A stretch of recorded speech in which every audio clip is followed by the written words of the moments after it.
Well, how y'all doing today? I'm Minister Peyton Moore. I am back and hope you all have had a wonderful day. It's beautiful weather out there. Hope you all have been enjoying it. And I just love to do videos. I love to be factual. I love to tell the truth. I love education. I love reading. I love educating myself. I love thinking for myself. I love being an independent person to the point to where you can't tell me which direction to go in politics or even with religion or with certain things in life. I don't follow a lot of crap, as I say. But what I do like to do is help educate those who want to listen. I don't push nothing on nobody. It's up to you to use your own brain to accept wisdom, because we got a lot of smart people out here who think they're smart, and they're really not. You know, whether they have degrees or not, or been to college. The thing is that you need wisdom. Today, we're just going to kind of go on the gloves off. Let's talk today. And I just want to introduce someone to you, an author that I've been reading about and reading on. I read about him when I was in college. At that time, I was still young. The mind was still kind of, going to the left and probably wasn't in a good place. I was just having fun, enjoying life. But I did study his work when I was in college, and I read several of his books, but I just never really dawned on exactly what this man had done. Until about 2 years ago, I was at work and we were just talking, about politics and different things. I was talking with a good friend of mine who is a member where I work at, and we were just talking, and we kind of touch on politics, religion here and there, and and a name came up. She say, "Do you know this person by the name of Thomas Sowell?" And I was like, that name do sound familiar. Wasn't he one of the I call him a high-profile economist, strategist? I mean, professor, doctor, whatever title you want to give him. I mean, when it comes down to economics, I mean, not only in the United States, but throughout the world, I say, yeah, I read up on him when I was in college. I was still young. And she say, well, tomorrow I'm going to bring you a book. And I'm like, okay. So she brought me a book. Now, this is a Caucasian woman. She brought me a book, and she brought it to me the next day, and she say, I highly respect him. She say, I study economics, and I have a degree in economics, and I studied him very well. And I'm like, you studied Thomas Sowell? She said, yes. I mean, she say, if you're going to listen to anybody, you're going to listen to him. She said, well, I'm going to give you this book, and I want you to have it. I say, okay, I'll take it. And she say, you ain't got to give it back. And I said, okay. So I took the book, and she say, well, it's the only one I got. I'll probably have to order me another one. I'm like, okay. So I took the book, and I took it home and read it. And this book is called Maverick. It's called Maverick. It's an biography of Thomas Sowell by Jason L. Riley. And y'all really need to go get this book. You really need to go get it. This man is a very, very intellectual, wise man. I mean, you talking about wisdom and his knowledge And all I can say, by the time I got to chapter 5 and I started highlighting things in this lady book, I'd say, no, I'm going to get her book back to her, because this book is powerful. And I'm just on chapter 5, studying his beginnings, the things he went through in life, his life. Now, the thing about this is that most black people don't even know who this man is. I call him one of the world's greatest economical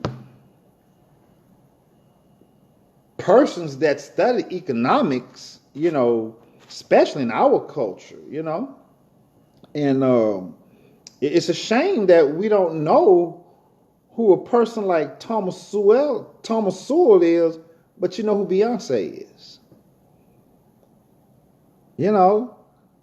That's one thing I loved about Prince and Tupac. Those brothers knew their history. Michael knew his history.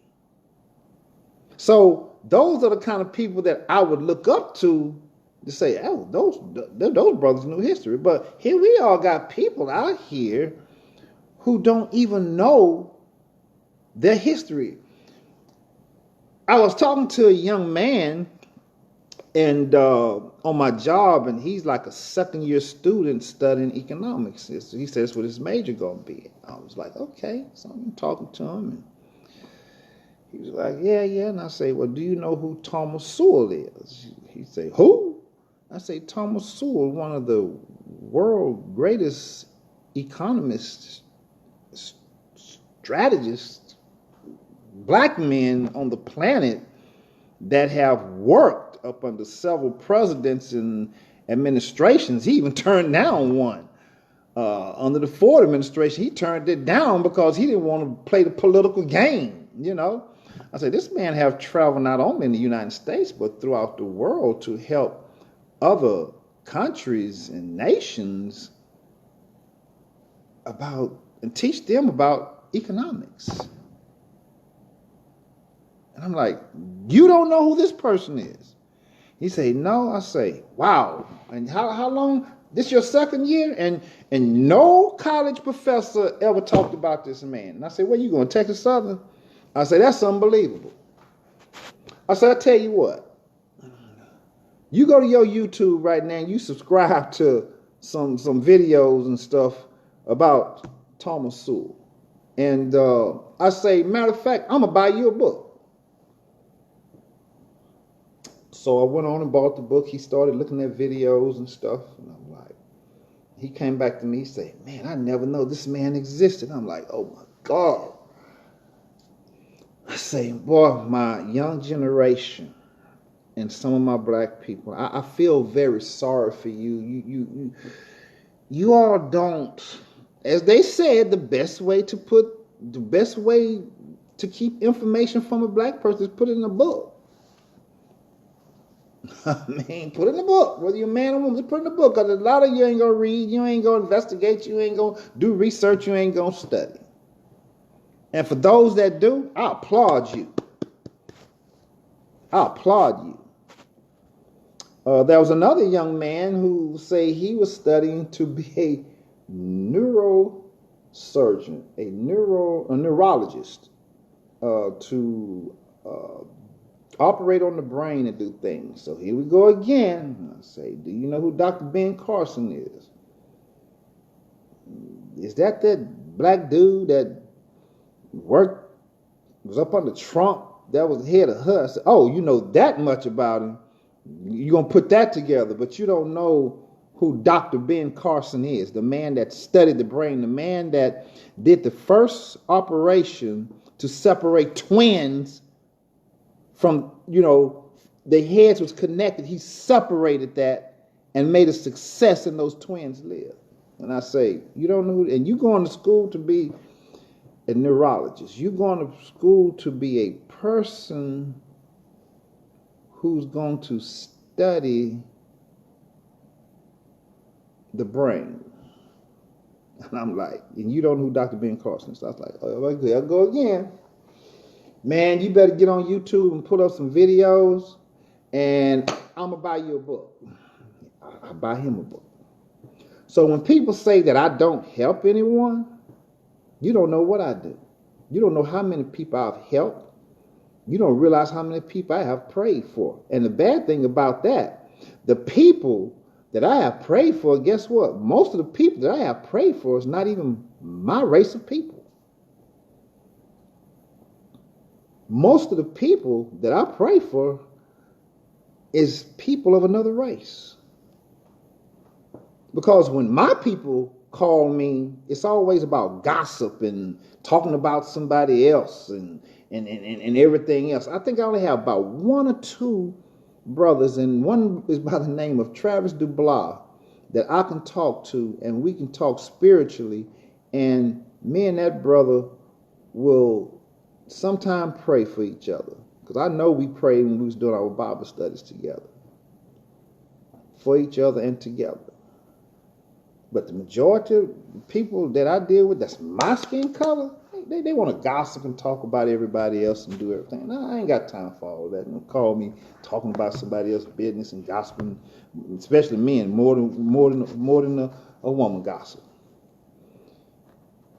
Like I say, most of the people that I pray for, and they ask me to pray for them, they ask for prayer, is not even of my race. They're Caucasian or Hispanic. That's a shame. But to get right into this, Thomas Sowell. Let's get into Thomas Sowell. Thomas Sowell, American author, born in 1930. Gastonia, North Carolina. Oh, is where he was born. Man, he's an economist, social theorist, political commentator. Education, Harvard University, University of Chicago, Howard University, Columbia University, Harvard University, I said. Stuyvesant High School, this is where he went to high school at. Excuse me there. He used to be part of the Democratic Party until 1972, and then after 72, he became independent because he was a young man and he seen some things and experienced some things, and he was like, oh, no, I'm not going to be a Marxist. I'm not going to be a socialist. So he improved his life. He earned a PhD degree as a doctor of philosophy and economics at the University of Chicago in 1968. He wrote several books, Basic Economics, 2004, Black Rednecks and White Liberals, 2005, Discrimination and Disparities, 2018, Intellectual and Society, 2009, A Conflict of Vision, 1987, Economics, Facts and Fallacies, 2008, The Vision of the Anointed, 1995, Conquest and Culture, 1998, Knowledge and Decision, 1980, Marxism, 2011, Say Law and Historical Analyst, 1972, Black Education in Myths and Tragedies, 1970. You see, I love to do research, so I get my information together as I bring it to you. He has won several awards like the Francis Boyer Award, National Humanist Medal, the Bradley Award Prize in 2004, and more. He was influenced by Milton Friedman, Frederick Hayek, and Adam Smith. Academic advisors, George Stigler, Henry Hazlitt, Glenn Laurie, Stephen Picker, and Matthew Bachlot, if I pronounced that right. He served in the U.S. Marines for 2 years. I guess he probably just did some temporary time there. Field of study, he's economic history, welfare economics, sociology, politics, African American history, discrimination, and race relations. Man, but this brother has some quotes. He had some quotes. That's why I'm saying, yo, a lot of black people don't even know who this man is. You don't even know if this man even existed. And that's a shame. Let's get into some of Thomas Sowell's quotes. When you want to help people, you tell them the truth. When you want to help yourself, you tell them what they want to hear. That is powerful. When you really want to help people, is what he's saying, you tell them the truth. But when you want to help yourself, you tell them what they want to hear. Well, we see that a lot that's going on in politics, especially from the Democratic Party. You hear that a lot from the pulpit of churches. They're not, in many ways, telling people what they need to hear, and that is the truth. They're telling them what they want them to hear, because they're only wanting to help themselves. And as I was going through this, man, it was just powerful, some of the things that he was saying, and I'm like, this brother. Here's another quote. It says, the problem isn't that Johnny can't read. The problem isn't even that Johnny can't think. The problem is that Johnny doesn't know what thinking is. He's confused it with feelings.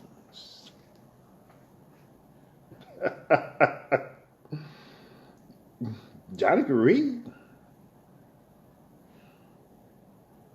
It isn't that he can't think. He just don't know what to think. And then when he think of what to think, he gets confused, because now he's using all his emotions.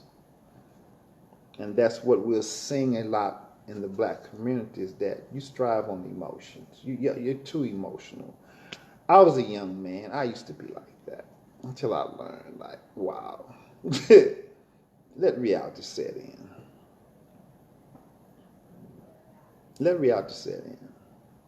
And I'm not saying that we don't have emotions, but what I'm saying, in everything, all of a sudden everything's emotions first, and not thinking about the situation, and start separating things to make sense out of it. We've seen that. Shootings, police shootings, where black young men get shot and by a cop, or white cop as we always say, and they edit it and they give you all of the mess that they want to give you, and then you get emotional, and then you go out and start tearing up and burning up stuff without even knowing the full story. Then when you come to find out, the person that they shot and killed have a record that's longer than 5 football fields, and have hurt many people, and have done many things, pulling guns on pregnant women, a drug addict, then been out of jail and prison several times, and you're going to burn up your city and burn up a town and burn up your community because of a thug. Not thinking. No one will really understand politics until they understand that politicians are not trying to solve our problems. They are trying to solve their own problems, of which getting elected and reelected are their number 1 and number 2 goals. Whatever is number 3 is far beyond. Some of the biggest cases of mistaken identity are among intellectuals who have trouble remembering that they are not God. Some people think they're God. These politicians think they're God. A lot of these pastors, you think that you're God.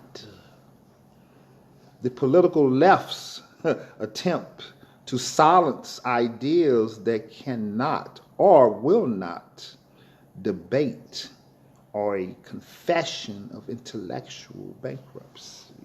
The word racism is like ketchup. It can be put on practically anything. And demanding evidence makes you a racist. Everything is racist now. Trump is racist. This person is racist. All white people are racist. Now you got the black people who are coons, they're racist. Because I'm asking you for evidence. I want to see some proof. And you can't deliver, so you get angry at me. Now I'm called a coon. I'm called a sellout of my black community. I'm called a butt kisser. Oh, all because you can't prove something. What exactly is your fair share of what someone else has worked for? Well, I tell you. My people who are called by my name, they just humble themselves and turn from their wicked ways.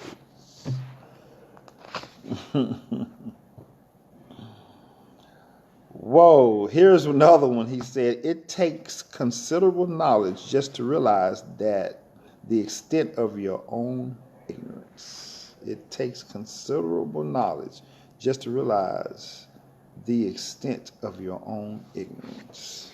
Dang, that was close. Right now we're dealing with something. Here's one. Socialism in general has a record of failure so blatant that only an intellectual could ignore or invade it.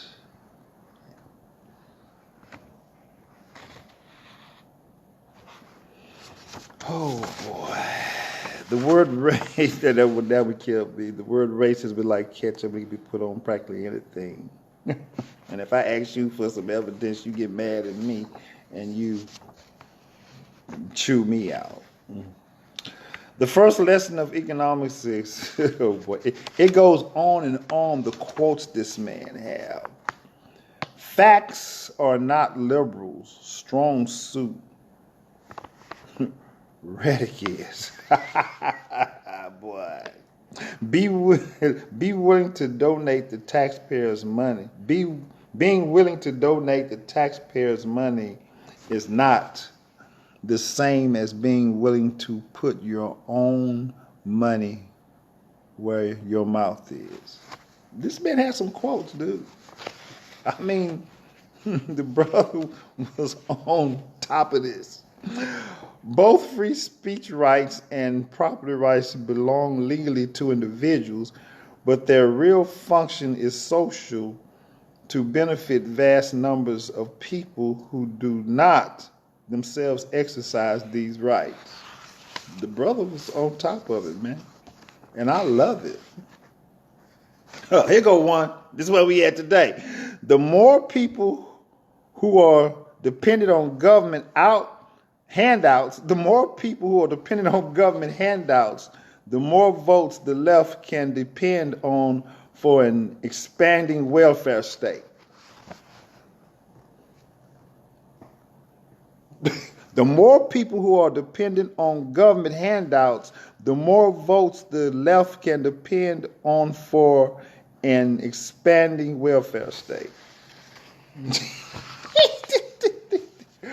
I just laugh at this and I'm like, yeah, this is it. This is it. So people, I'm just trying to give you something to think about because y'all been bamboozled. The same party that's bamboozling you, the same party that some of y'all just praise and worship. and And I'm sorry that I'm an independent person, and you can't tell me who to vote for, and you sure can't tell me who to follow. I follow God and His Son Jesus Christ and the Holy Ghost, in who is one that I follow. I'm studying this book called The Willie Lynch Letter and the Making of Slaves by Willie Lynch. And I read it and and I go back and I think about, because I love to study history. It's not funny the way that black people were treated, and it was inhumane. But when I go back and I look at it, and I look at today, and I'm like, this person did this on. Willie Lynch came from the West Indies, and he gave this speech to the people that was enslaving people here on December 25th of 1712, on Christmas Day. He gave them some instructions on how to use this method of the Willie Lynch on the slaves. And most of the slave masters, I'm going to say the majority of the slave masters, were Democrats.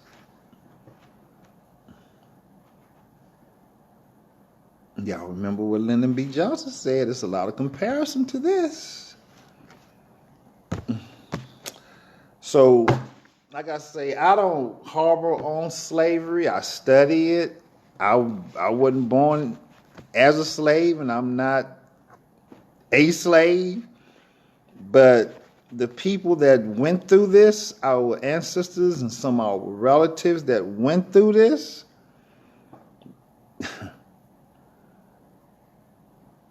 if anybody owe anybody anything, we owe them something. We don't deserve nothing as a whole. Because the way that some of y'all are acting, you wouldn't have made it. Y'all barely making it today.